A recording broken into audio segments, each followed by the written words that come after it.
ஒருவரால் உருவாக்க முடியாதது. ஆத்மா கடவுளால் உருவாக்கப்பட்டது.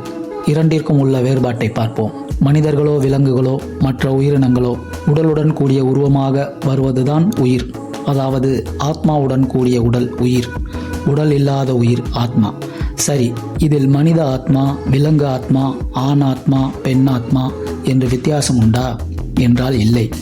ஆம், ஆத்மா என்பது ஒன்றேதான்.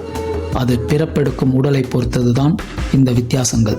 ஆனால் மனித உடலை விட்டு உயிர் பிரிகிற அவகாசத்திற்குள்ளேயே பிரிகின்ற உயிர்கள், அதாவது ஆண் உடலில் இருந்து பிரிகிற உயிர் பெண்ணுக்குள் புகுந்தாலோ அல்லது பெண் உடலில் இருந்து பிரிகிற உயிர் ஆணுக்குள் புகுந்தாலோ பெண் ஆணாகவோ ஆண் பெண்ணாகவோ மாறிவிடுகிறார்களே என்ற கேள்வி எழலாம். அது ஏனென்றால் அந்த ஆத்மா அதன் ஆசாபாசத்திற்கேற்ப உயிர்த்தன்மையிலேயே இருக்கிறது, ஆத்ம நிலைக்கு மாறவில்லை என்பதுதான். அது ஆத்ம நிலைக்கு மாறிவிட்டால் இறைவனடி சேர்ந்து வேறு உடலில் மீண்டும் உயிராக பிறப்பெடுக்கும். இந்த நம்பிக்கை ஒவ்வொரு மதத்தை பொறுத்து மாறுபடுகின்றது. மாணிக்கவாசகர் பாடிய திருவாசக பாடலில் புல்லாகி பூடாய் புழுவாய் மரமாகி என்ற பாடலில் 1000 பிறப்பெடுத்தேன் என்று பாடியிருப்பார். அது மட்டுமல்ல, ஆத்மாவிற்கு மரணம் கிடையாது, அது மறுபடியும் பிறக்கும் என்று பகவத்கீதையில் அத்தியாயம் 9 ஸ்லோகம் 21 சொல்லப்பட்டிருக்கிறது.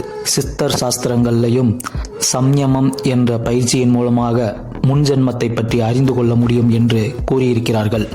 இதன்படி ஆத்மாவிற்கு அழிவில்லை, அது வேறு உடலில் உயிராக மீண்டும் பிறப்பெடுக்கும் என்பது உண்மை.